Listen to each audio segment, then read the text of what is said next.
A lot of what I'm going to cover today is some general, very powerful tools and some very powerful concepts that hopefully will answer most of your questions. It's not going to answer everything, but most of your questions. And anything that I miss or doesn't quite fit in, let me know. We'll try to tackle those at the end. Okay, so here we go. So this is my, oh, it'll go, there it goes. I want to welcome everyone to the June 2025 Scrivener webinar series brought to you by the creative minds behind Scrivener and Scapple, Literature and Latte. I'm Oliver Evanson, your host for today, bringing you insights drawn from over 15 years of writing and Scrivener expertise. Now, whether you're a seasoned author or you're just starting out your writing adventure, our webinars are designed with your needs in mind. So today we are going to be exploring my must-have Scrivener guide to organize your book like a pro. And don't forget, we do have a member of our dedicated technical support teams standing by ready to tackle any technical issues and to answer your questions throughout the sessions. Today, I have Catherine moderating, so if you have any questions, please reach out to her in the Q&A. That'll make it a lot easier for her. She will keep an eye on the chat, but it's going to be a lot easier to see your questions in the Q&A. Okay, perfect. And of course, for those of you who wish to revisit today's session or share it with your fellow writers, this webinar is being recorded, and you can find the replay on my YouTube channel tomorrow and enjoy ad-free next week in the Literature and Latte webinar library. So links will be provided for that shortly, so stay tuned. Okay. Now, I imagine most of you already know who I am, but for those of you who, if there's anyone new here, I do want to let you know I am Oliver Evanson. I'm a writer, editor, and mentor with 15 years of Scrivener and writing expertise, and I'm so excited to teach you what I have learned in my position as the outreach specialist for Literature and Latte, the creators of Scrivener and Scapple. Now, I love connecting with you guys. If you'd like to connect with me, please send me an email. I get so many emails. I love going through those and reading your thoughts and your problems and helping, trying to understand what you're going through. Of course, you can join my newsletter where I frequently send out valuable tips and techniques to help you become a better writer. And everyone, of course, will receive a free copy of my free starter novel template. If you haven't got a copy of that, check it out. It's one of my most favorite things I have. I give it out to everyone for free. It's simple, it's easy to use, and it's great. And of course, if you'd like to see what I'm working on in Scrivener, you can check out my Substack, oliverevanson.substack.com, or use that QR code right there on the screen. Sweet. Well, now that we're better acquainted, let's spend a few minutes outlining the schedule for today's session. It's pretty simple. We're going to begin out with a short, actually, no, we've already gone through our short introduction to our topic. So we're going to move straight into our training where I'll cover my must-have guide to organize your book like a pro in Scrivener. And then I'll wrap it up with a wealth of free resources you can utilize to deepen your understanding of Scrivener and improve your writing skills. I'll also leave some time there at the end for a Q&A where I'll do my best to answer as many of your questions as possible. Okay. Well, all right, everyone. Here's the part that I've been waiting to share with you. This is my 3 laws of digital organization. And these are the foundation that I use to keep my writing process smooth, stress-free, and efficient.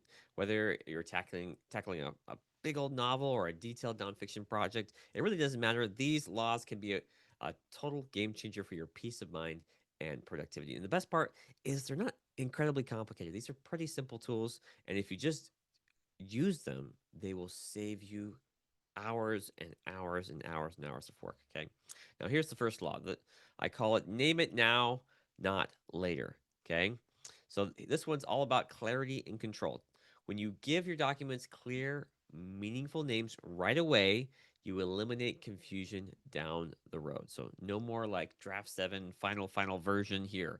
Okay. Let's get real specific with our names. Still, a name is better than no name. I've seen some names where people just drop files, especially research. Research is a big one for this, where you're just pulling stuff from the internet, right? And you just drop it into your project, and it just has like this gobbledygook name of like A724 pound 3, just weird names, right?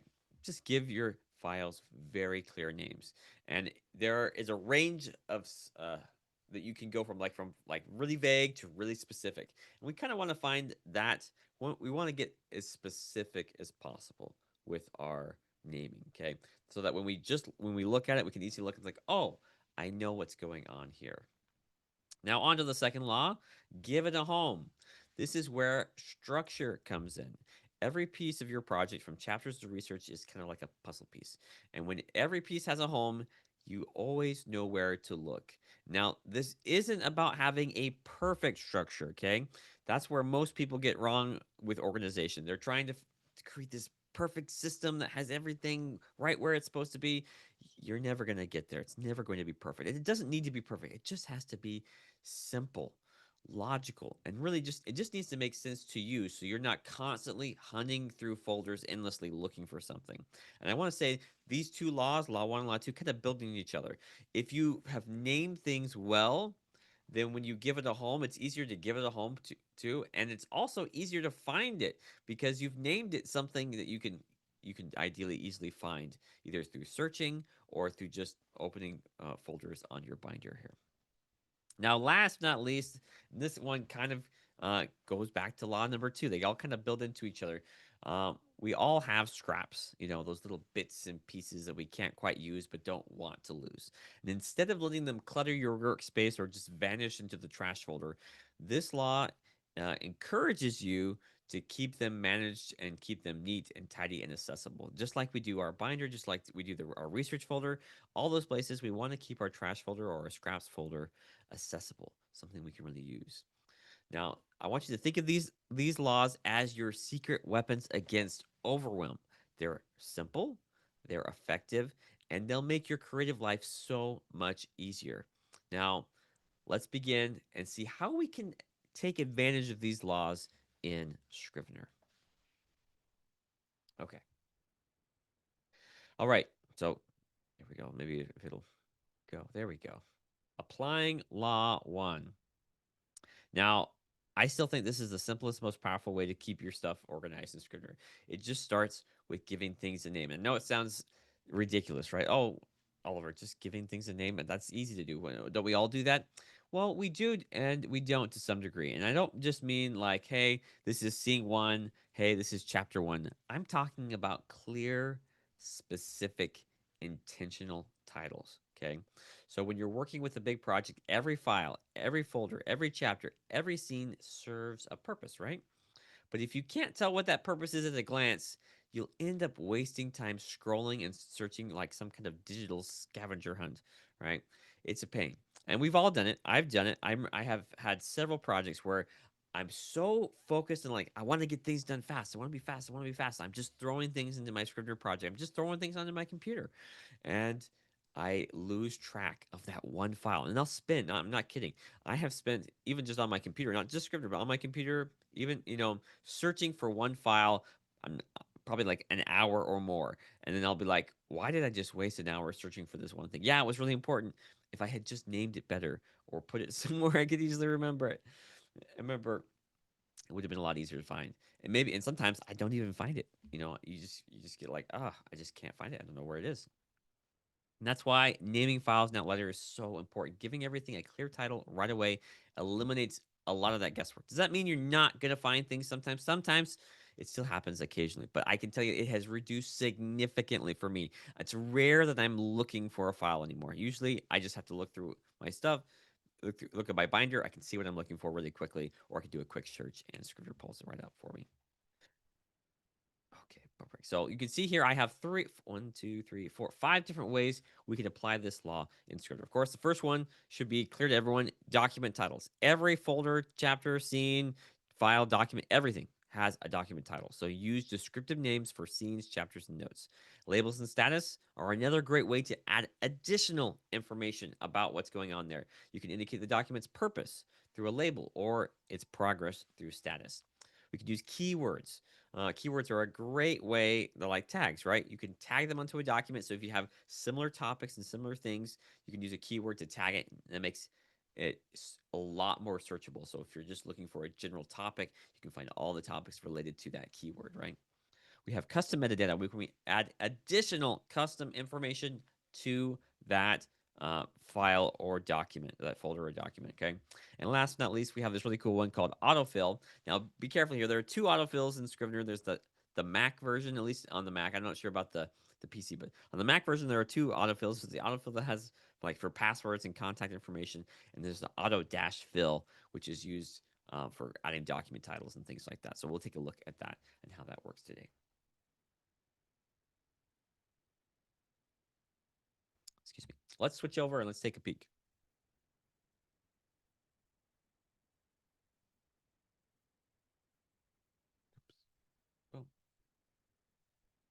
Oh, okay, so I'm gonna open up Scrivener here. get started here. Why don't we? Wondering if I should start with an existing project or with a new one. Let's just do a new project. We'll just do the starter novel template. And let's call it start my first novel. I'm going to save it to my desktop. Of course, ideally you want to save it in documents or Dropbox, depending on where, if you're saving it in the cloud or to your computer. Ideally in a central location would be best, right? Let's go ahead and make this big. And let's talk about naming things. So we're going to look at first document titles. Now, if you open, when we open things up, we can already see that several things already here have been clearly named. We have our starter novel activation guide, right? Our series title in this case, I have clearly named this as this is the title. This is book one, and this is act one, etc. If we open it up, there's chapter template, and scene template. Now, this is better than nothing. Like, at least we have some simple uh, naming schemes to know, like, hey, this is a book, this is an act, this is a chapter, this is a scene. And this is what I would call like halfway there. Okay. It's specific, but to me, it's still not specific enough. And why do I say that? I say that because if I looked at this, yes, I can see this is Act One, Act Two, chapter, all that stuff. That's great, but I don't know precisely what's going on in this chapter. Right? It's just a chapter template. Even if I change this to chapter one, if I look at chapter one, I don't know what's going on in chapter one. Now, let me show you an example from my own project and how I keep things. And this is going to be more important as you get more familiar with your project. So right now, you can see here, this is draft 6 of my book, Mark of the Shadow, right? We've recently restructured everything so that there are now 12 parts. I know it sounds kind of crazy, instead of just 5. And so I've broken up those 12 parts, and then each has a chapter, yeah, a few chapters inside of it, right? Like so. Okay. But the reason I know that is because I've spent a lot of time with this project, and two, I've given clear names here. So let's look real quick. We can see here like draft 6. So this is the Phantom Lord of Shadows saga, right? So that's the series title. See, that's quite a bit more specific than just, oh, this is just a series title, right? And the cool thing here is it does not have to be the final series title. In fact, we recently changed this, and you even come and update it to I'll change it right now. We've recently changed this from the Phantom Lord saga to the Affinity saga. So that's the new name of the series. Okay, and I can easily change that. And now I know, oh, look, this whole folder right here is the draft folder for all the books for the Affinity saga, starting with book 1, Mark of the Shadow, all the way down to book 5, Mark of the Chosen, right? And once again, these names are not set in stone. These are names that we've kind of been thinking about. We kind of threw out there when we were doing some outlining and stuff. And even like you can see the names of stuff like here, we frequently change things. Let's look at draft 5 here real quick to give you an idea of what draft 5 looked like. One, boom, right there. You can see it used to be Rise of the Shadow March, the Might One, the Ancient Path, Income, Rage of the Shadow March, and the Epilogue. It was quite a bit smaller. You know, we only had 5 parts instead of 12, but we've decided to switch things up and try something different. And that's what I love about Scrivener. We get that flexibility to do just that. But you see, even so, even though I've changed all these out, I can easily tell what they are by looking at them. I've given very specific names. So I kind of know what the Dust Lover is about. I know that's about Idar, the Dust Lover, and his whole story right there. Traders deals with 2 characters that are considering whether they are going to betray their country, their, you know, what they're doing, you know, their they're uh, they're kind of tackling that issue. And I don't know for sure if these are going to actually be in the draft, but for me as the writer, I can easily look at any one of these things and be like, okay, I know what's going on here.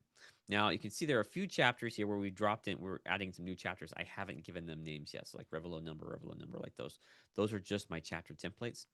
And that's just because as we're working through draft 6, I've added a few new chapters and we haven't yet decided what's going to happen there. So that's an example of from very specific. This is very, very specific, right?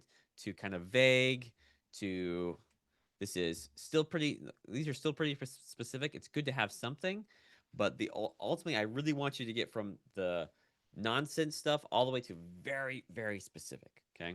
Now, there are a few different ways we can look at that too. We can look at labels and status, right? Let's talk about that. So, we talked about document titles here. I can come here, I can name this Mark of the Shadow. Let's do it to make this more specific, right? Mark, oops. Okay, I could call this, this is part 1, act 1, depending, a lot of times I don't keep the structure, like this three-act structure in here. I'll break it up. The three-act structure still exists. It just not isn't as clear in my binder. So I might have like a part one, but we'll call it Raids of the Shadow March, right? Shadow Mark,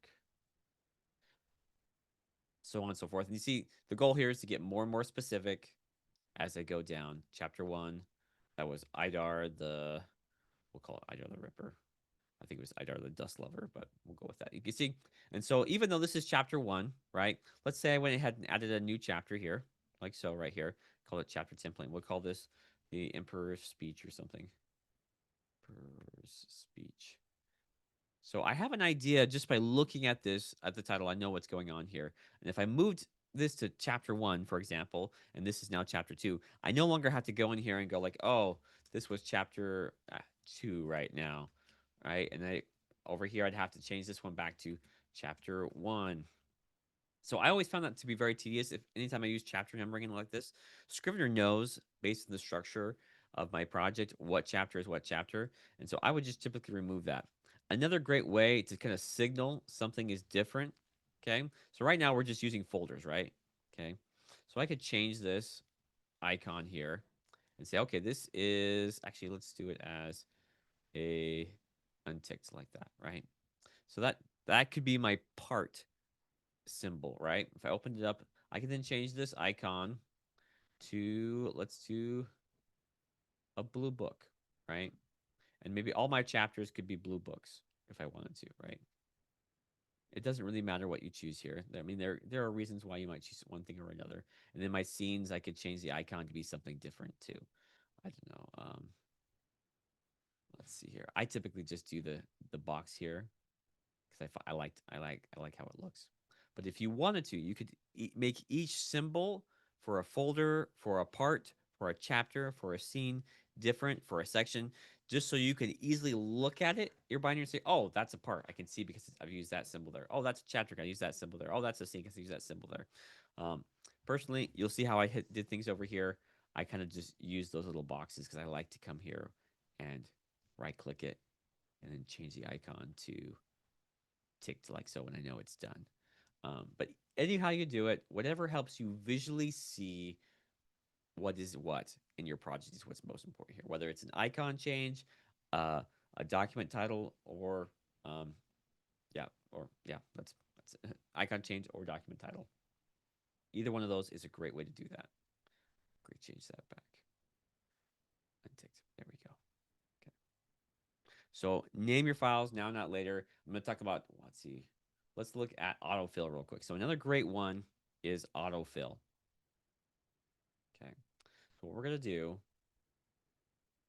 I think we're going to come over here and we'll test this one out. So where do you find it first off? So first off, we're going to go to help. Now what you're going to do is you're going to search autofill. Allow. My Mac is. Now it's not this one right here. See, this one's autofill. It's auto dash fill right there. That's in documents, auto dash fill, and you'll have a couple different options here. In this case, we can clear the title. Okay. Oops. We can't yet do it, but you can see we can set selected text as title. So if we had selected text, we could set it as a title. We could set the synopsis from the main text. So if we have a synopsis, and we're talking, this is the index card area here, we could set the synopsis from there, from the main text. But let's go ahead and clear this title real quick. So I'm going to copy it just so I have it. You go to Documents, Autofill. I'm going to clear the title. Okay, it's going to give me this warning here. Okay, now you can see it's previewing what's going on inside here. Let's go to Documents, Autofill. We could then come here and select some text, I believe, and add that in. So let's go and see if we can find a key moment here.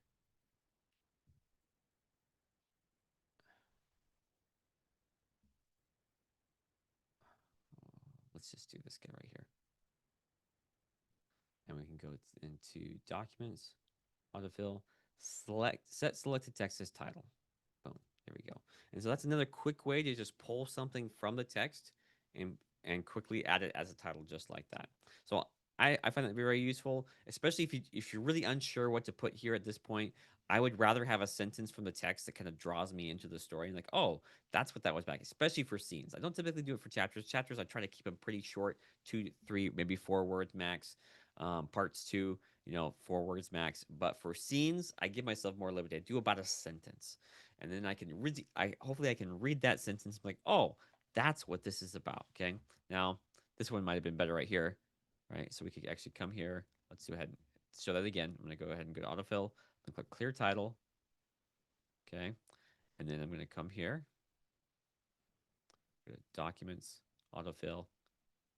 There we go. Ned Burke, the new champion of Quillandale. So actually, that since that line right there is exactly what I want because it's talking about this specific scene talks from the point of view of Ned Burke, and he is the new champion of Quillandale. So this whole scene takes place with this new knowledge that he is the new champion and he's facing new challenges. He's experiencing new things, and so that's a very good way to do it. In fact, I think I'm just going to leave it just like that because that's a really good way of describing the scene because I can remember what happens just based on that tag alone. Okay, autofill. Let's see. Let's look at custom metadata labels real quick, and then we'll move on to law number 2. So labels right here. Oops, that's metadata. Let's go back over. Let's keep it simple. That one's a bit complicated. Let's talk about labels real quick. So we have over here to our right, bottom left corner of our inspector, we have our labels here and our status. These two lists are in every project. You can change them to be whatever you like them to be. Okay, you can see I can click edit there, and I can change this to, I could have this focus on status if I wanted to instead of labels. So if I wanted to track progress with colors, I could certainly do that. I could also just come here and just continue and change this too. So it was no longer about status. It could be about something else entirely. Totally up to you. There's a lot of different cool ways you can use these two lists. But to keep things simple, we're going to use it as it is, shows here, status here. And we're probably going to change this one to point of view characters. I'm just going to type in POV. So I know someone had mentioned they were doing a point of view fantasy novel, point of view. This is how I solve that problem. I love having multiple characters here with this name. So we have, let's do Aaron. We're gonna get rid of yellow, do green. We'll do it as Miro. And then we'll have Stroma and Mira. Now you could have as many as you'd like. One thing I like to do is I like to have them very clearly one color, like a darker color. The default is kind of this pastel kind of color on Scrivener. That was a change that came with Scrivener 3, but you could easily change these to be whatever you want them to be. Kind of darker if you want, like so. I'm double clicking that and then changing the color here like that. Let's make it more red. Okay, there we go. Okay. And then, okay, we click OK. This is about Aaron, we'll say, right? Okay. And we could then come here and apply these two. Right click, point of view, Aaron. And all this does, you can see now it adds a little line there. We can see these are our Aaron chapters. If we want to take it a step further, we could go to view, use label color in icons, and then we could see a lot more clearly, hey, this is for Aaron's point of view. And then this one here could be, let's say, for Miro, right? And you see how little tiny changes like this, we just need little subtle things that kind of draw our attention and so make it really easy to know. And the more familiar you are with your project and with what you've done here, it's going to make it easier for you. So I recommend simplicity. You see, I have, in this case, 4 point of view characters. And so I know I got 4 colors. I got red, green, blue, and purple here. And so anytime I see those colors, I can associate it with those characters, right? Same with to-dos here. I can add in to-dos. I can change those up to whatever it needs to be and assign them as I go. And I think, yeah, all of the chapter templates already have to-do assigned to them. So I can easily see that going on there. So the more information, just little tidbits of information we can add, the more specific we can be, the easier it's going to be to keep order in our Scrivener project. Okay. So I know I've taken a long time on this one. But this is just such an important thing. It's such a common thing for people to not name things. So just make it a habit. Make sure that you're naming things. Honestly, immediately. When you bring something in, let's do it right now. When you bring in research or anything like that, doesn't matter what it is. Okay. You could either name it before, or I would even name it before you bring it in. But if you drop it in like this, right, you can see each of these already have a clear name assigned to them. If you have any like weird files, I don't know if I have any random gobbledygook files I could show you.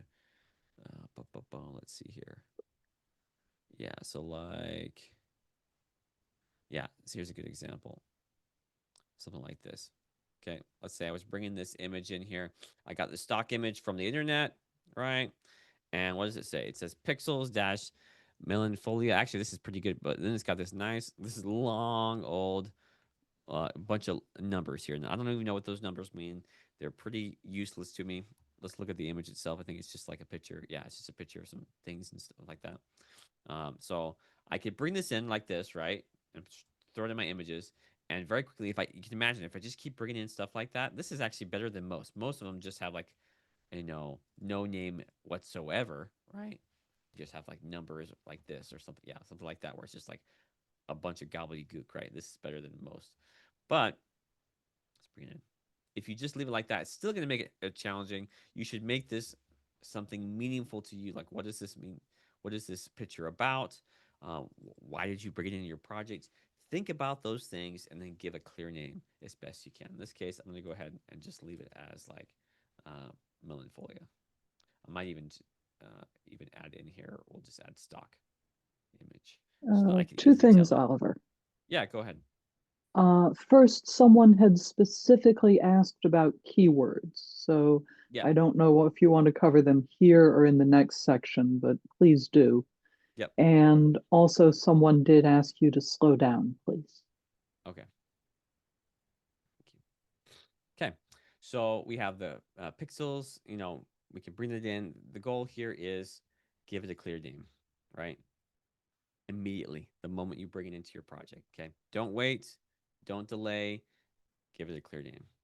So the last one we're going to look at is keywords, right? So let's take these images, for example. Let's go to the metadata tab right here, top right corner. Out of the way. And you can see right there, we have keywords. Okay. Now, you're going to have to come up with keywords that make sense for you and for your project. You have that flexibility to do whatever you want to do. Okay. In this case, I might use characters or something, right?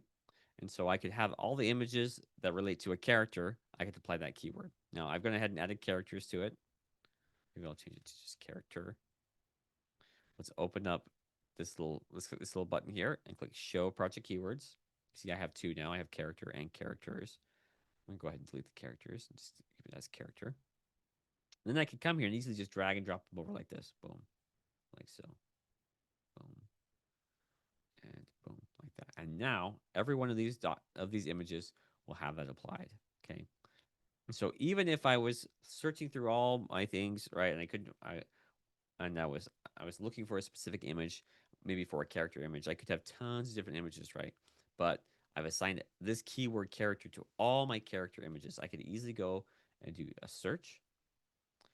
Right click, I can click this spyglass, make sure it's checked on keywords. You could do any words. I have it set to exact phrase. I like to make sure that I'm looking for the exact thing I'm looking for. And this is also some additional options as to where it's going to search. Okay. Now I'm going to go ahead and search in character, see what pulls up. Boom. All four of those files right there. Now, this takes a little work up front for you, right? You're going to have to come up with keywords that you like and that make sense to you and for your project, and then you're going to have to carefully apply those throughout your project, okay? But it's worth it. It's worth it because you can easily group things together with a keyword, and then when you're searching for that one thing, you can do a quick search and pull that up. Okay. It's worth noting though, you can do an all search and find lots of great things. Okay.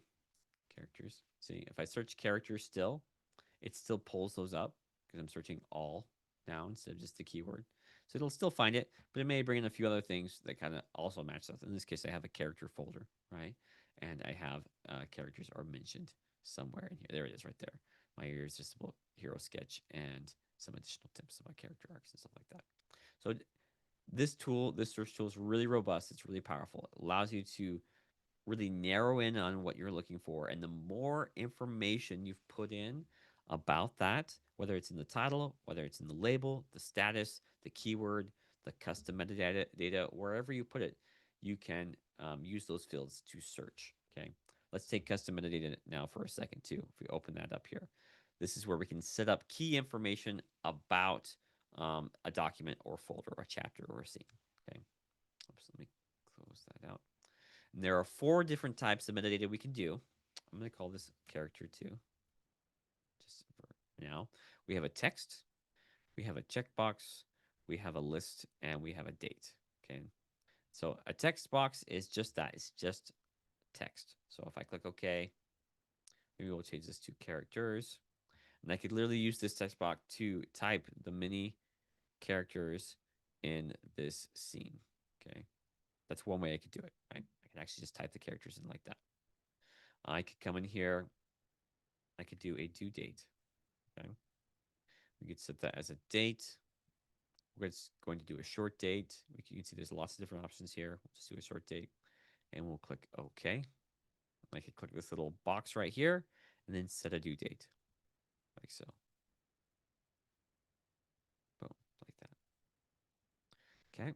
I could then come in here and I could do a list. Let's call this one plot points. Okay. So I could come in here and I could add a list. Oops, let's change that. Yep, there we go. And we'll add list items. So we'll call this let's do save the cat, that's what I'm remembering right now. Opening image. And we'll do what's it called? Oh, man, it's been a minute since a theme stated. There we go. And let's do one more. Let's do catalyst.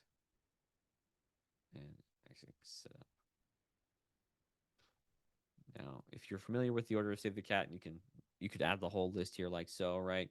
And then I could change this over to plot beats. That's what they call them in Save the Cat. Beats. Oops. There we go. We'll click OK. And then I could come here, right? And I could say, okay, this is part 1, right? And we'll call this the opening image, right? And we'll say all of these scenes here are also opening images.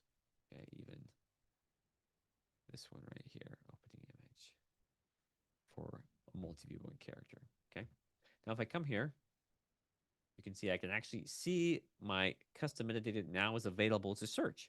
I can search characters, I can search plot beats, I can search due date. I'm going to search plot beats, and we're looking for exact phrase, so I have to type it in exactly. Opening image, boom. So everywhere I applied opening image is now showing up here in my search bar defined, right? So you can see how we're able to add just little bits of information, makes it a little bit more searchable, a little bit easier to find, whether that's a keyword, whether it's a custom metadata, whether it's a status or a label, whatever the case may be, we can use these little tidbits of information to find what we're looking for. Okay. Okay, perfect. Well, we've spent a lot of time on that, way more than I had planned. Let's switch over, probably because I'm a little sick. Let's move on. Okay, let's talk about applying law number 2. Here we go. Give your files a home.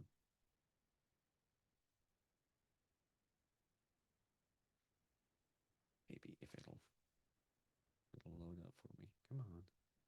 There you go. Now, I want you to imagine opening up your Scrivener project and knowing exactly where everything is. If giving things a clear name wasn't enough, giving it a home is just as important. No more endless scrolling, no more guessing games. Hopefully, you can create just a clear, straightforward structure for every part of your project. And that really is the power of law number 2, give it a home. This is about creating an organized system where every bit of your project has a place. And it all begins, of course, with our binder. So this is your project's foundation. You use it to create those folders for big sections like chapters, acts, research, and then you add in documents for scenes, notes, reference materials. Everything stays logical and easy to follow as your project grows if you give it a home and if, of course, you give it good names. So you can use things like folders, subfolders, and stacks. I don't know if you've ever heard of stacks. Stacks is literally just when you drag one document under another. It'll even look like a little stack in the icon if you haven't changed it. So that's what a stack is in Scrivener. But we have folders, We have those subfolders for a folder inside of a folder, and we have a stack where you just stack related documents together. Okay. Bookmarks are another great tool for instant access. So whether that's a character sheet you keep using, a chart, an external link, bookmarks are a very powerful resource to keep things that you commonly use right right at your fingertips. And you can do that at the project level, or you can do that at the document level. So I know someone had mentioned like, oh, I'm always looking for that one thing. If you find you're often looking for the same thing when you're working on a specific scene or chapter or what have you, using the document bookmarks is a great way to just quickly add that in so you always have it when you're working on that specific document. Now, my favorite here is collections, where I can create focused groupings of my documents without actually altering my binder's structure, which is a big deal. A lot of times, you want your manuscript and your binder organized a certain way for most things, but occasionally you want to group those similar ideas together, like collections, for example. We talked about having labels for point of view characters, and we maybe using keywords, grouping things by keyword. Collections allows you to do that without destroying your binder structure. You can keep your binder structure and also kind of filter things through um, different ideas and different keywords and things like that. So organizing your project this way does more than just tidying things up. It really gives you a simple but powerful system you can rely on, so you can spend less time hunting for those files and more time actually writing. So let's dive into Scrivener now. Let's look at how these things work. Sorry. Okay, here we go.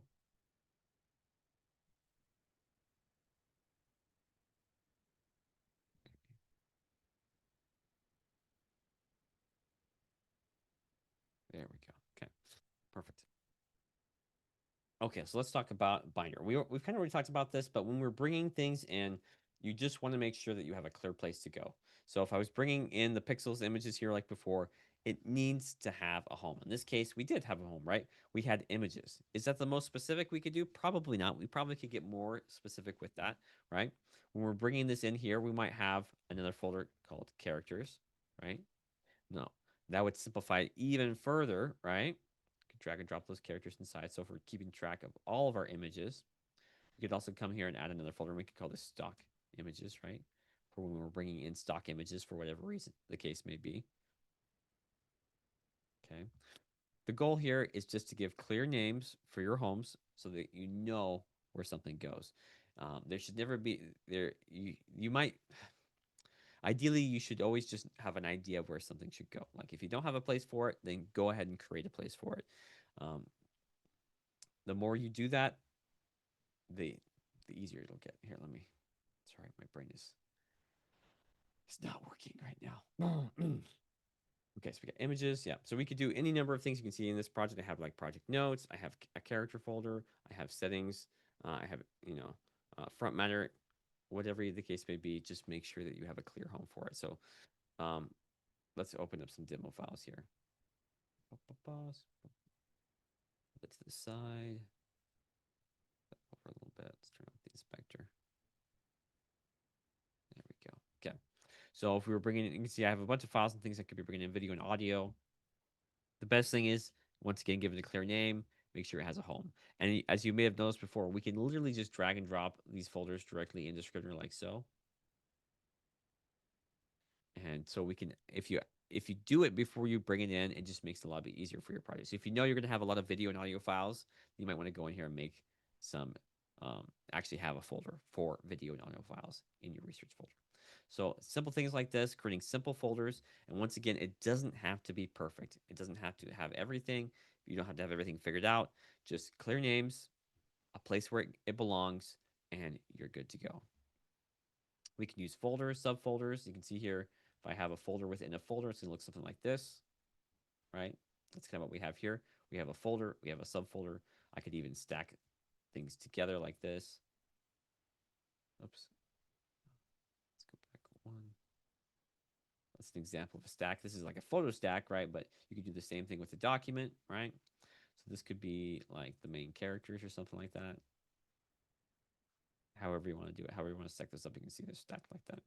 Personally, I'm fine doing it just like this, but That's an example of what a stack might look like. And you can do that with documents too, like so.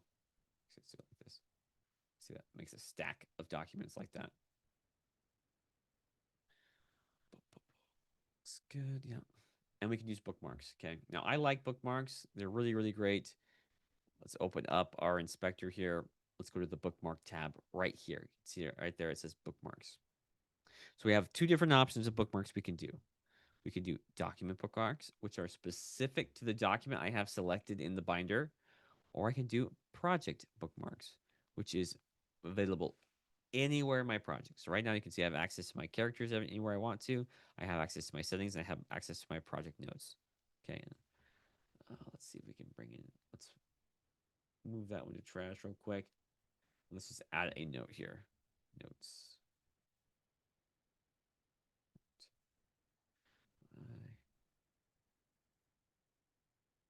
Goes here. Oops. If I could spell. There we go. Perfect. Okay. So you can see now this is a note and it actually pulls it up right here. And because it's available in the project bookmarks, I can access that anywhere. Okay.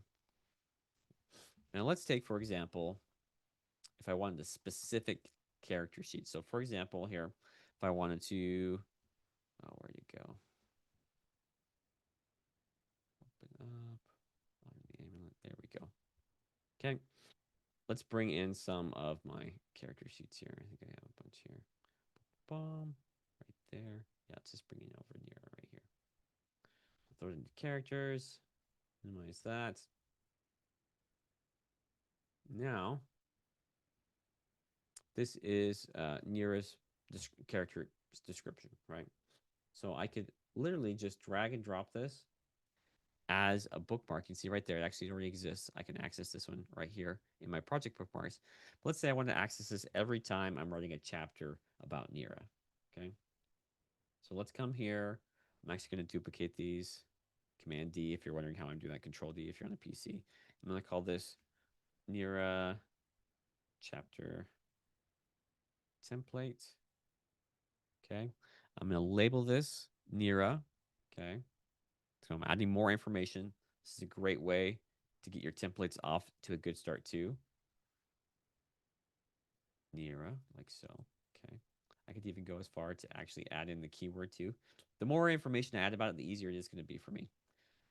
To do is okay. Point of view is okay. Plot beat. We're not going to do plot beats. Let's see. Keyword. Let's add a keyword to it. How we'll do that is we're going to come over here, go to metadata. I'm going to show our project keywords like this. Then I'm going to select these guys like so and quickly add the character keyword there. Okay. So, boom. That's all set up, ready to go now. I know that's a Nira chapter there. Okay.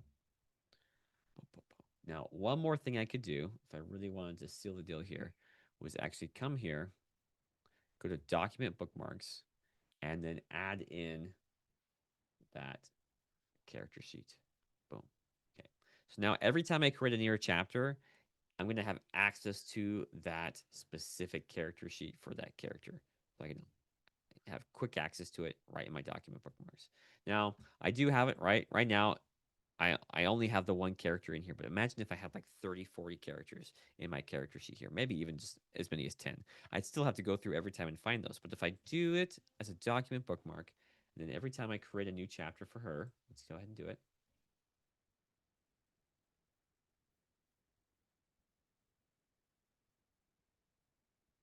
Like so. Now, when I click this one right here, oops, I guess I just did it for the folder here. I have access to that right there. So if I wanted to have access to it on the scenes too, I would need to remember to come over here and make sure that I also add it to each scene. Boom, like this. Boom. There we go. Boom. Just like that. And now when I create that again, let's try that again. If you're wondering why I deleted that, it's because it doesn't automatically update. Like so. Now when I open those up, each scene, right, that I have in here will have that document bookmark assigned. I can easily make it bigger, right, if I want to. And I can then I can have her physical description. I have the settings she's commonly in, her age, occupation, etc. Whatever I need to have access to. If I need a quick reference to that, I can easily have that for everyone. So I could do that for all of my viewpoint characters. I could do it just for if I'm just one point of view, I could do it just for the one.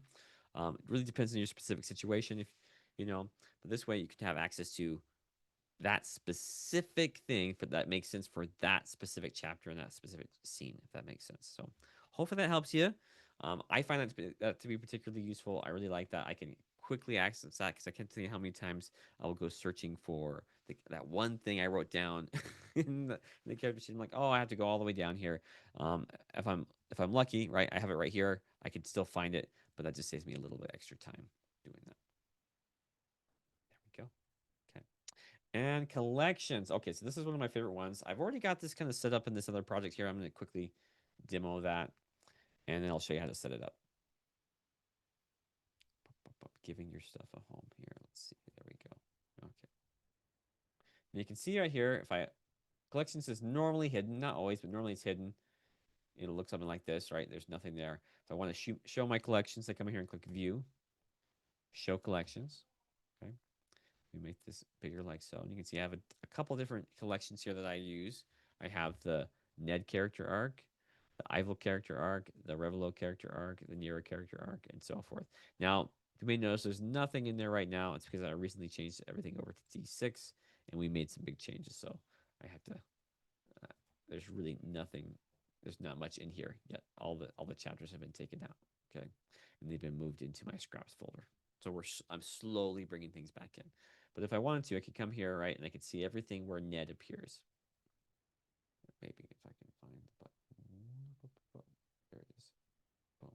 And I can push this button and push it over in the outliner, and I can see lovely how everything looks here.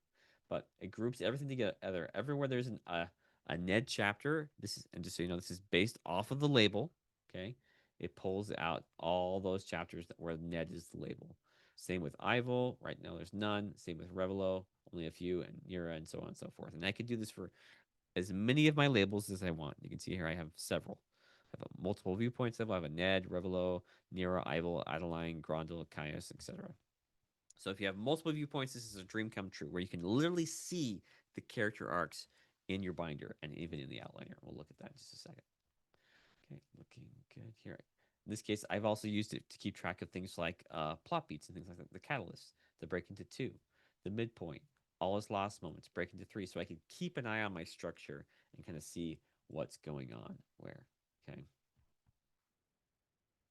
So a lot of fun things we can do with collections. How do you set this up? It's actually not too hard to do. So let's look at that real quick. Okay. Let's close this out. There we go. So we have labels right here. See, Aaron, Miro, Postroma, Nira. And we're going to use those labels to create a collection. So first thing we're going to do is we're going to open up this search bar right here. Okay.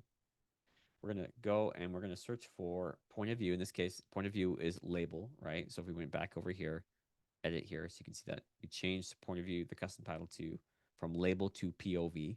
Okay, so watch out for that. If you change that, you'll be looking for whatever you wrote here in there. If it was a label, right? Let's just change it back for simplicity. We come here, search, click the spyglass. There it is, label, right? Okay, now we're going to be looking specifically for Nira. Okay, so now all the Nira chapters have been pulled up here in the scenes and everything else, right? We'll click that again, and we'll add some key information here. We're going to add the operator. We're going to look for the exact phrase. I like to look for the exact phrase. That way, in case if there's something similar, a label that has a similar wording or naming for whatever reason, it doesn't accidentally pull that one. We want the exact phrase.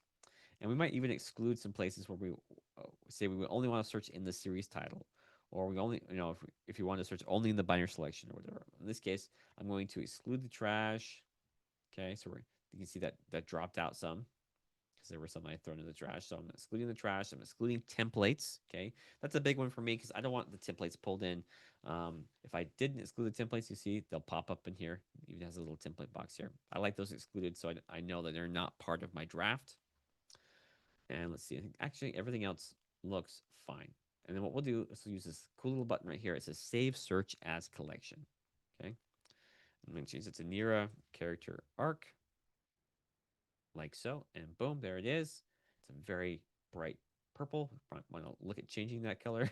Let's see here. View, show collections. Yeah, but I think we can change it here to violet. There we go. So if you want to kind of, it's not quite so vibrant, you can come here. No, that doesn't change it for the label. That just changes it for the collection. I try to keep the collection and the label color similar if possible. You can see I can change it to other colors. I like that violet better. It just looks a little bit more like it. And now, anytime I add a new chapter with Nira in it, it's going to show up. And we're going to call this Nira chapter 2 so we can easily see that. Well, there it is, Nira chapter 2, including the scenes that are stored inside of it. So you can imagine how if you start out this way, you can bring in a lot of you can go in you can bring in new chapter templates like this, write those chapters, and slowly that arc's going to start to fill up, and you're going to be able to visualize that here in your binder. Okay. Now I showed you earlier you can actually visualize it in your corkboard, your outliner. We'll look at that in just a second. But ultimately, collections is kind of like my most favorite tool for organization here because it allows me to keep a binder structure that makes sense to me while still organizing things by keyword, by label, by status, whatever the case may be. And that's another good one you could do. You could actually create a status list here, a status collection. Okay. Oh, there it is. Status. You could do like to do, right? We could save that as, yep, same thing, save searches collection. This is a to do collection. I'll probably change that color to a red because to me, red means, hey, get it done. It'd be a little bit lighter like that. Yeah. Okay. And then I know these are all the things that have been marked as to do. If I open it up, we looked at it here in the outliner, you can see all the status is set to do. They need to be, these are things that need to be done. So this is a great way to quickly look and say, oh, what needs to be done in my project? Boom, look at all the collections and all the things that need to be done. And you can go through that one at a time and get them done. So a lot of cool ways we can use collections, a lot of great ways of giving your files a home. If you're intentional about it, you can use the binder to give it a clear home in the binder. You can use those folders and subfolders and stacks. You can use bookmarks to keep access to frequently used items on a project or document basis. And of course, you can use collections to have a completely different structure and collect things dynamically across your project based on core ideas like character arcs, plot beats, status lists, and so forth. Okay. Let's move on to law number 3. Oh, see, there's that image I used. Organize your scraps. Let's do it. How many of us have made changes to a scene only to regret it later and wish we could restore the original? That could be, or maybe you deleted something only to realize later, like, hey, I actually really needed that. I wish I hadn't deleted that. I think we've all been there. We've all had that moment where like, oh crap, I shouldn't have deleted that. Well, Scrivener has a lot of solutions for that exact problem. We have our trash folder. Okay, a lot of times we just throw stuff away. We don't even think about it, and that place gets really, really dirty, like cluttered, and it's hard to find things in there, right? But Law 3, organizing your scraps, is here to save the day. It's all about protecting, organizing, and retrieving those ideas that maybe you're not quite ready to part with, or even if you are ready to part with, you probably should hold on to them anyway. Trust me, there may come a time where like you wish you had that back. One of my favorite books, writing books, actually, she would always say, "Save what you wrote. Even if you hate it, you save it. Save what you wrote." And that's I've kind of made that my philosophy. That's kind of where this idea emerged from. Is this idea that we should save everything we write, even if we don't like it. So the trash folder is kind of like your failsafe. You know, you're moving something in the trash folder. It doesn't actually erase it. It stays there. It's safely stored until you decide you do or do not need it. So my trick is I always rename my trash folder to my scraps folder. And I keep it organized. Some people think I'm crazy, but I think of it as a little mini storage unit, not as a junk bin. It's not my junk. It holds my priceless treasures that just don't work for this book. They're in the way right now, but maybe someday I might want them back. Now, often to start off, I will actually mimic my binder structure in my scrap folder. So if I need to revisit a deleted scene, it's kind of exactly where I'd expect it to be. But, if you want to spend a little extra time and effort into this, you can create a simple custom organizational hierarchy that works for your specific needs. Now, the key once again here is excellence over perfection. Keep it simple and effective so you can confidently track and organize your scraps with ease. It should be when you delete something into your when you move something to your trash or your scraps folder, you can easily be like, oh yeah, that goes right there. I'm gonna stick it right there. Um, it has a home, right? It has a place to go. Now, another great tool in Scrivener is before making any big changes to your text, you should consider taking a snapshot. It's a way to keep track of versions. I saw a lot of you asking, how do I keep track of versions in Scrivener? This is a great way on a document by document level to keep track of versions. Now, if you want to talk about tracking like whole drafts, I'll show you how I handle that. I do use my scrap folders for that. That's how I track versions. But on a document by document basis, the snapshot tool is perfect. It's allows you to easily change your mind and roll back with just one click. And once again, if you use clear naming schemes when you're saving your snapshots, you can always find the version you need. So stick with Law 1 here. The more specific, the better. And I'll be the first one to admit when it comes to snapshots, that's where I'm not perfect at. I'm not really great at that. Typically, I just take tons and tons of snapshots.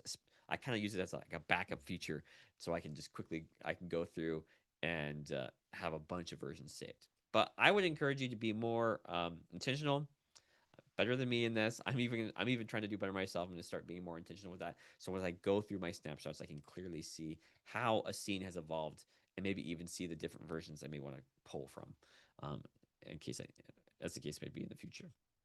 Now, with a well-maintained trash folder, handy snapshots, and an organized scrap system, you've got total creative freedom. Ideally, nothing is lost, chaos is contained, and you can really focus on writing your book instead of searching for things. Okay. So now let's take a look at it together, and then we'll go and talk about bringing it all together. Let's see where we at. We're at an hour and 7 minutes. Let me share my screen, and we'll do it. Oops. Come back to that. You know what? I just pulled it up anyway. Let's talk about it. Let's bring it all together too. I was just going to switch back, but we're running low on time. I want to make sure we have more time. So one thing I like to do too, once we've gotten our scraps and everything, once we've kind of identified how we're going to use these laws in Scrivener, how do we bring it all together? How do we see all the moving parts of our project? And that's where the outliner really is magic for me. When you've got dozens or even hundreds of documents in your Scrivener project, the outliner gives you the big picture view you need to stay in control. To me, it's kind of like my command center for my writing project. So I'll walk you through how to use the outliner to track your progress, make updates, keep your workflow organized from top to bottom. From here, you can instantly create, review, and update all types of metadata from our labels, from keywords. Let's see here. Yeah, statuses, things like that. We can even view our collections. You may have saw that earlier, where I bring the collection into the outliner and view it and see all the specific metadata, all the information about those chapters and scenes. And honestly, I just love it. And what I love about the outliner too is it's adjustable. You don't have to have all of it out in front of you, front and center all the time. You can really tweak what's available and just see the tools that you need. So the outliner really is your tool to kind of manage your writing the way you want to do it. It gives you control, it gives you customization and clarity at every level of your project. Okay, so let's take a peek at how we're going to organize our scraps and how we can use it, bring it all together with our outliner.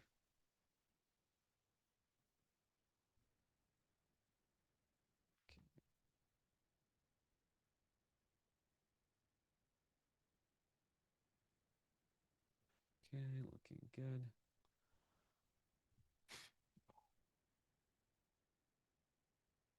Sorry, give me just 1 second here. Right into a sticky situation. There we go. Close that out for a second.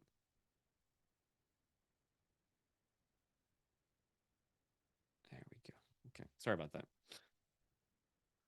I lost my notes there for a second.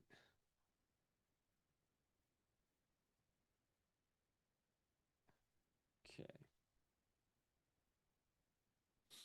Sharing screen, and we'll get right back to it. There we go. Okay, perfect. Thank you so much for that. So let's jump back into our starter novel template here. Now, I believe in the starter novel template, that free template I give out, I've already renamed it to scraps and everything like that. So those of you who are using that template probably will see that. Where did it go? There we go. Yeah, yep. So we can. Oh, nope, I didn't. I thought I did, but I guess I didn't.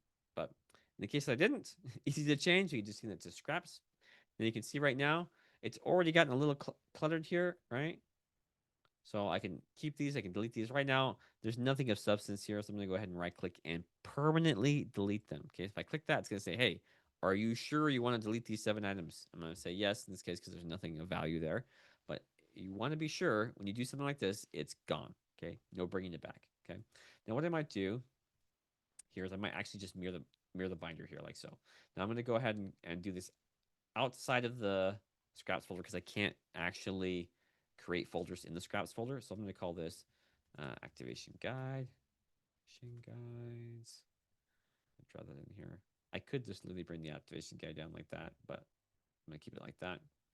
I could have a series folder. Okay.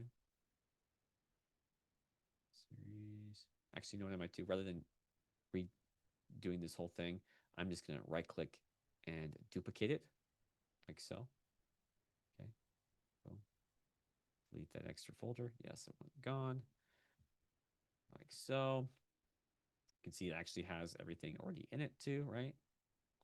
So this is me just kind of creating a mirror structure of my binder here. I could duplicate this one too.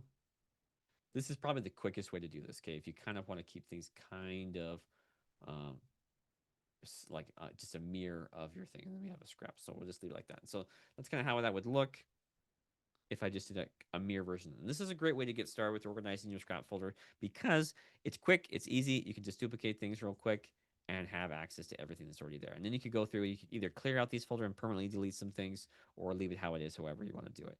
But it just quickly creates a quick structure for you, okay, using what you already have. And then when you're bringing things in, you can easily just bring it down to where and put it where it would belong. Like, so if I had a bunch of images, I'm not getting rid of those images. I just want them out of my way. I can bring them down here and still have them kind of organized. So that's one way to do it. Okay. Let's see here. Oh, second. Mirror the binder. Okay, snapshots. Okay. Another way to do it is you could actually take a little bit more time and effort and kind of come up with something a little bit different. And that's kind of what I did with this project right here. I have like draft 5/scene/cuts. Okay. This is kind of a new one. I probably could even just put that down here now. But I had a drafts, I had a plot section, a chapter section, a scene section, a beat section, a research section. It looks like I've recently created a bunch of scenes I don't need. Let's see. Let's look real quick. I'm going to switch over to view scrivenings. Okay, there's nothing in these scenes, so I'm just going to go ahead and delete them. And what I like to do at the end of every time I'm writing something, I go ahead and just delete anything I don't need, and I organize everything I've done. Like 5 minutes at the end of every writing session, I do this. I come through and I just quickly organize my scraps folder. So I have my drafts here. I have the series. I have book one, and there's draft five. Draft one, draft five. And you can see I have 5 iterations of this novel, right?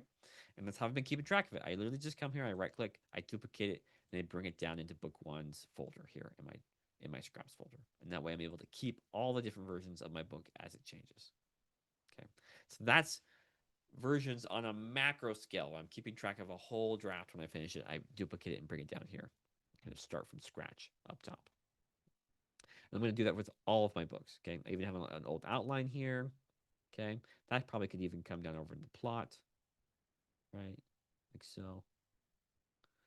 And so these are kind of things, that I just found I was doing a lot of stuff with plot. So I added a bunch of old plot stuff in here. As the story has changed, the plot has changed. And so I would bring out those old ideas and stick them. I didn't want to get rid of them because you never know. Maybe one of those ideas might make sense again. But I wanted them there. I had chapters. So if I just changed a specific chapter and I just wanted to have those chapters pulled out by character, I was able to pull those out here like so. Scenes, specific scenes that were changing. In this case, I had some draft 5 chapter scene cuts. I might even come and rename this deleted scenes to be more specific. Um, these are smaller beats, so I sometimes I would break a scene up into a beat, and so I had some scenes that I had broken up into smaller beats. I might call that the same thing, deleted beats, like so. And then in my research, and you can see the research very similar. Looks like this could use a little bit of organization here. Okay. But hopefully you get the idea. And occasionally, right? Not occasionally, sometimes there's some sync conflicts and things like that. Anytime I have a sync conflict, I never delete it. Okay. I always throw it in my scraps folder. I have the recovers file there just in case there was something that was in there that I needed. Okay. Now, I don't think I've ever needed to pull anything from these recovered files. It's rare that I need to do that. But if you get a sync conflict from a Dropbox sync error or something like that, keep it. Don't get rid of it. 9 times out of 10, it's the same thing. There's no, or it's like a minor change or nothing. But just in case you need it, I keep them there in my scraps folder. Okay. Let's see here.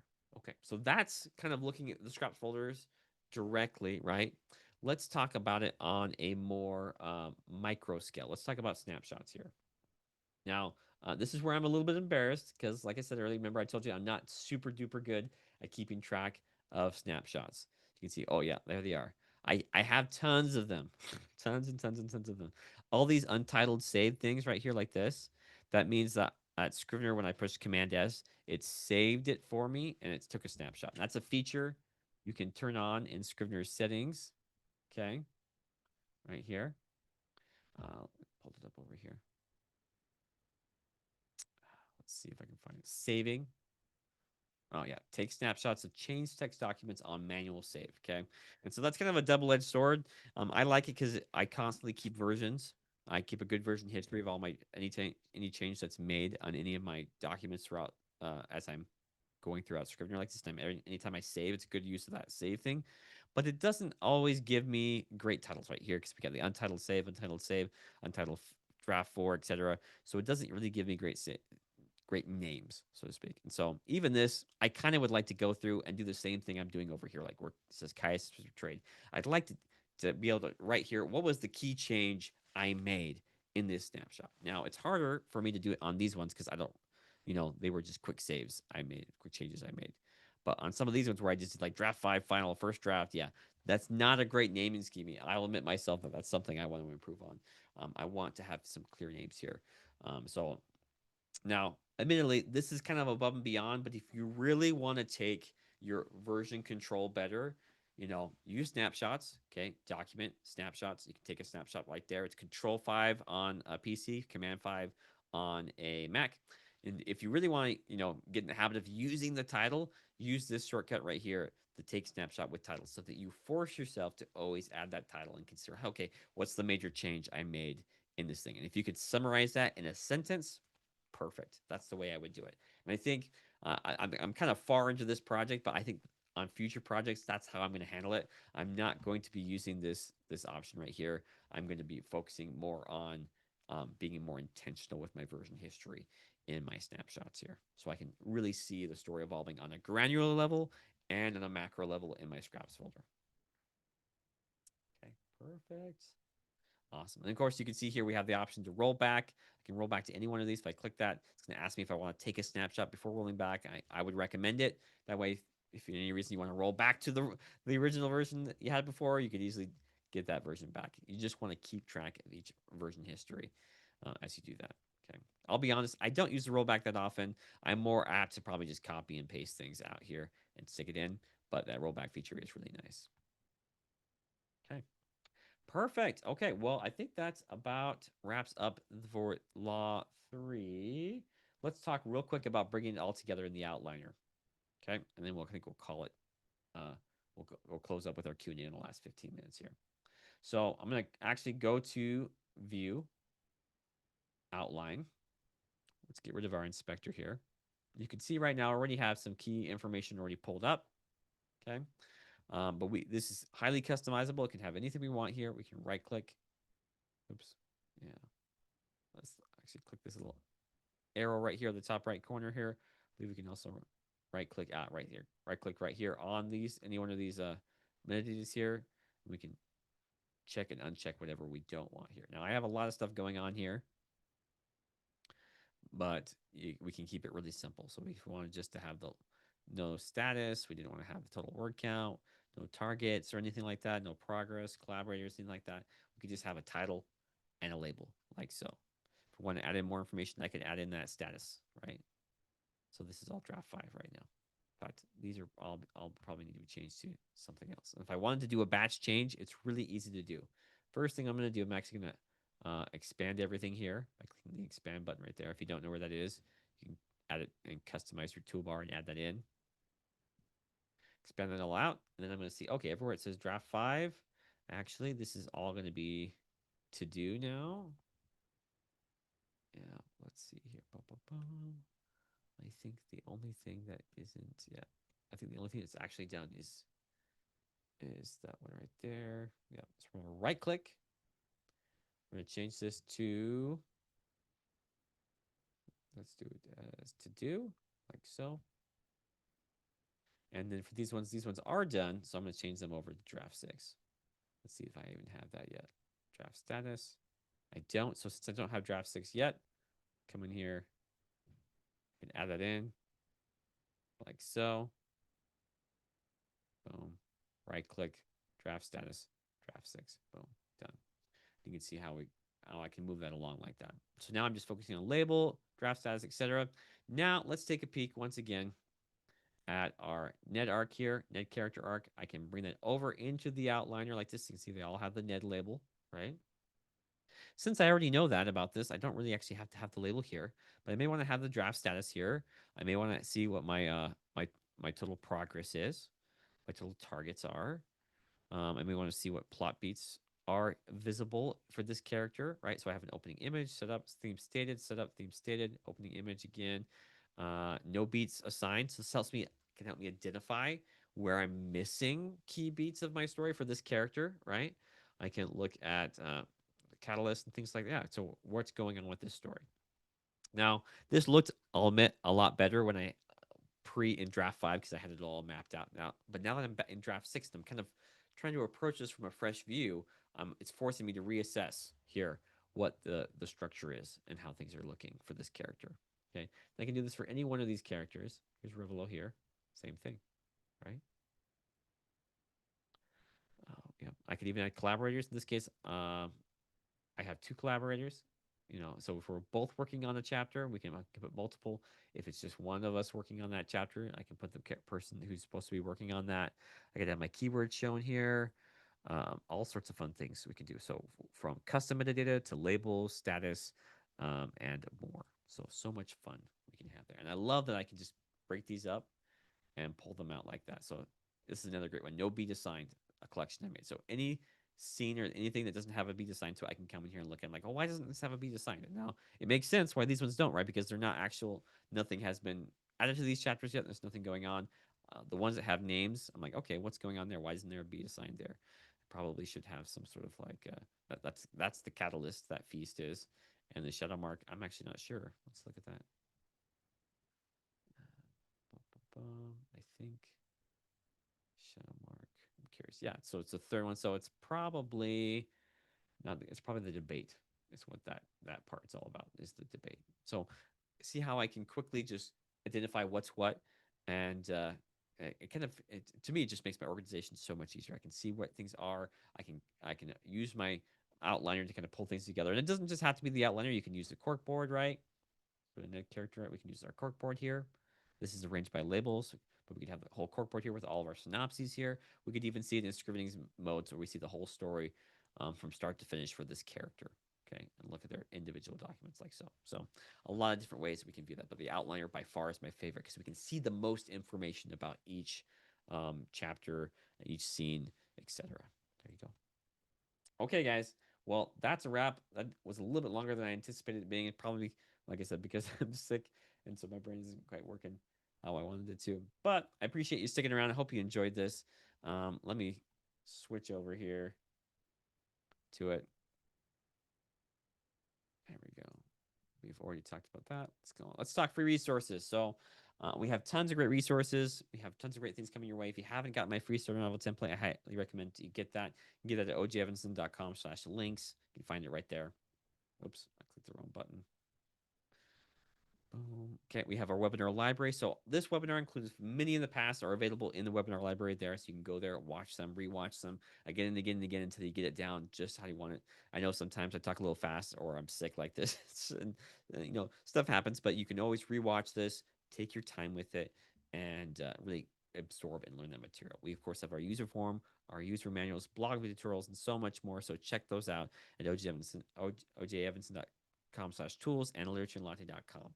We got tons of great stuff waiting for you. I can't wait to see what you guys do. And of course, if you'd like to be sure that you can stay on top of what we're talking about, the webinars we're doing, things like that, you can subscribe to my Substack there, and we'll get you those emails and get you the information you need to keep you on moving along where you need to go. Now, today is not the last event of this week. We got two more this week. I'm really excited about. Join me this Wednesday, June 25th, 2025 at 1 p.m. Central, 7 p.m. UK for my webinar, The Ultimate Scrivener's Guide for Nonfiction Writers Who Want Results. So if you're not already registered, be sure to register for that. You can find those links at ojevanson.com/webinars or the ojevanson.com/links.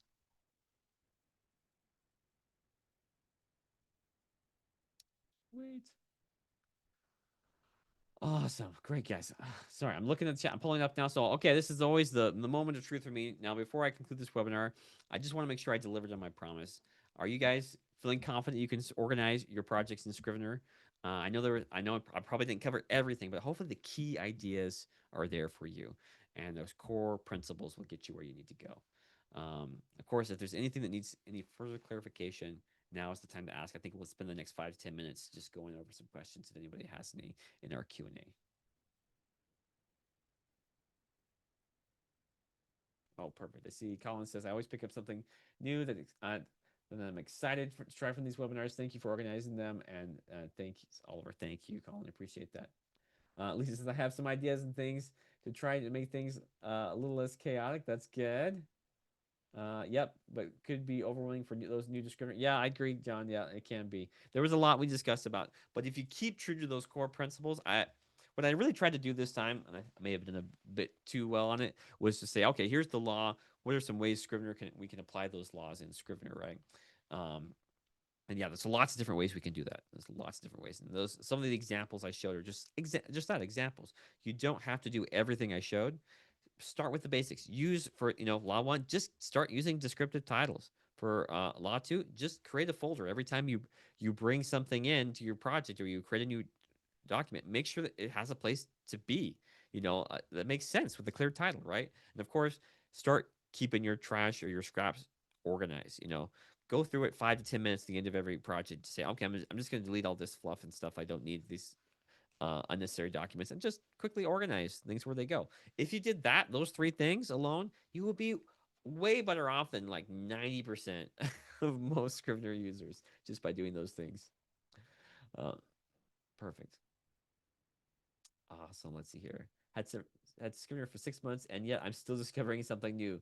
Defia. Oh, I feel you, Defia. I've had Scrivener for what 15 years now, and I'm still discovering something new.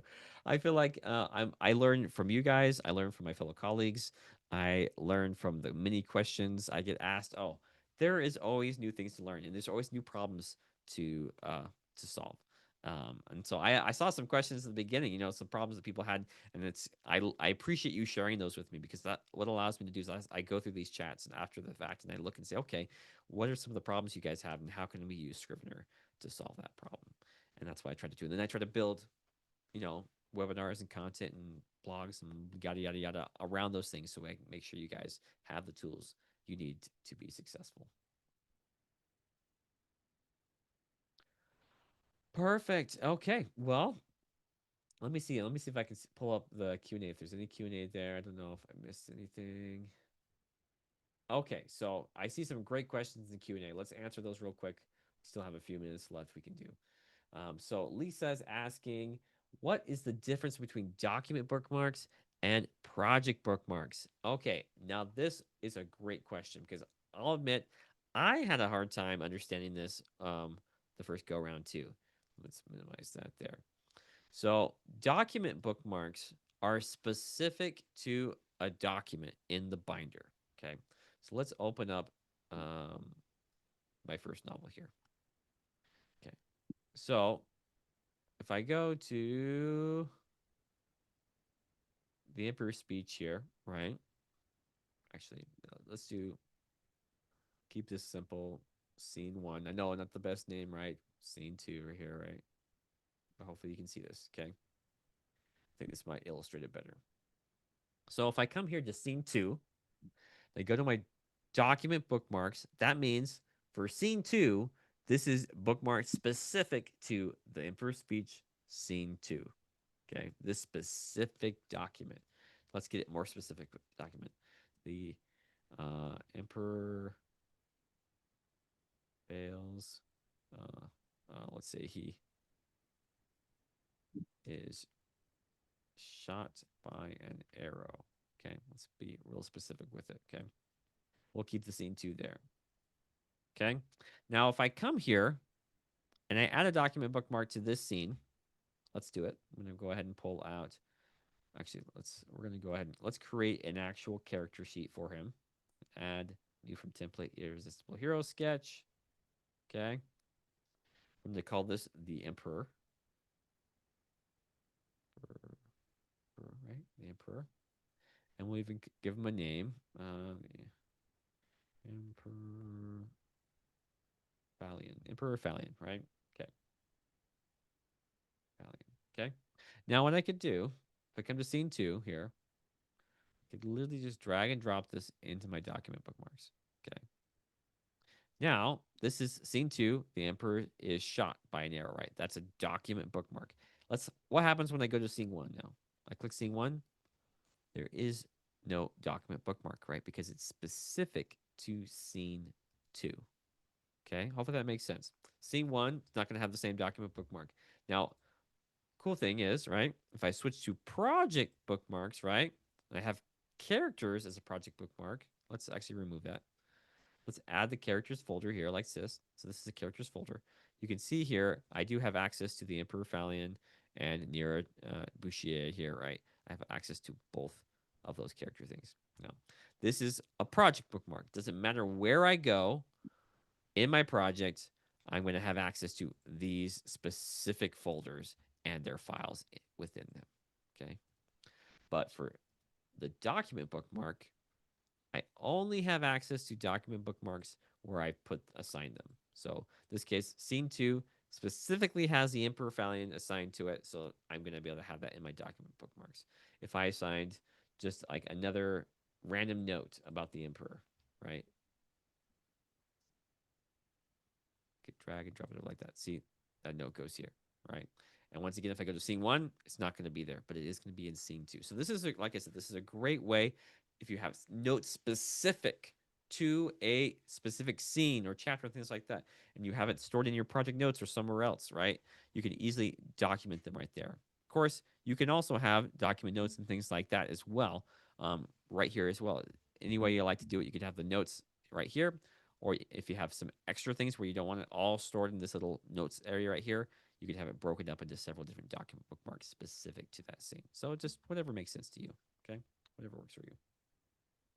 So hopefully that makes sense. Let me check the chat, see if that got answered. Okay, that's really helpful. Perfect. Got it. Glad you got that one figured out there. Appreciate it. Okay, so let's look at the Q&A again. Some great questions. Dates. Okay, so Lisa's asking, what would you recommend for organizing settings and dates? Okay, that's a good question. So it depends on uh, there's no one right way to do this. Okay, I want to be clear with that. There's no one right way to organize for settings and dates. And I'll admit I haven't spent as much time on settings and dates as I have like character arcs and things like that. I've spent much more time with characters and things like that than I have settings. But how would I go about doing it? Sorry. Well, there's a couple different ways. So we could use a list, right? Let's go to our custom metadata here.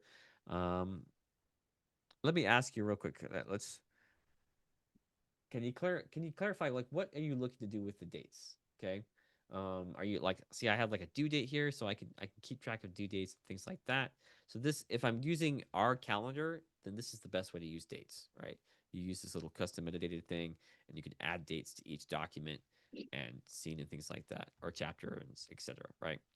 But if you want to keep track of settings, you might use like a list here, and you might call it. Oops, that's the wrong thing. Date. Let's add a new list, and we'll call it settings. This is just one way to do this. We could add it as a text box where we just literally type in the setting, especially if there's multiple settings that make more sense. We could switch it to a list and then add specific settings to it like this, setting 1, setting 2. I was doing this for a while, but I found this to be a little restrictive because unless you're really kind of broad, the setting may slightly change. I don't know, but ideally, maybe not. The setting should be pretty clear from scene to scene, right? But it might, as you get further back into like a chapter view, the setting may be a specific place, not just one specific setting. And likewise, the part too. So the further back you go from part to chapter to scene, the more specific it gets. The further down you go, the higher up you go, the less specific it gets. So I found that to be a little bit restrictive because sometimes um, one scene may start in one place, may end in another place. Another way to do it would be to use keywords, show project keywords. We can add settings like this, and then just add in setting 1, right? Setting 2, etc. Obviously, we're gonna give specific names, and then just assign those to each chapter or scene or whatever like that. The cool thing is, no matter which way you decide to do it, you can still use collections to kind of gather those settings together and see where things are taking place in your book, right? So you could collect all the different settings with this keyword setting 1, right? Or all this keyword, or if you use a custom metadata, right? You could use that as well and say, go, hey, I'm going to use the setting custom metadata here to search that up, right? So perfect, Steve. Hopefully that helps you out. That gets you where you need to go. Um, there's a lot of different ways you could do it. So um, I would say experiment with it, have fun, try some different things out. Um, it's I wish I could say this is the way I do it, but to be honest, for me settings yet, I haven't spent as much time to it as I'd like. Um, I've considered switching, trying it out with labels and things like that, but it's just for me, labels make sense for characters. So I would probably I'm on the fence between keywords and settings. I like keywords because I can assign multiple settings to or multiple keywords to a document, so therefore I could have multiple settings within a specific scene. I like settings. I like the list here too because it's great to just be able to assign it and say it takes place here, right? So up to you.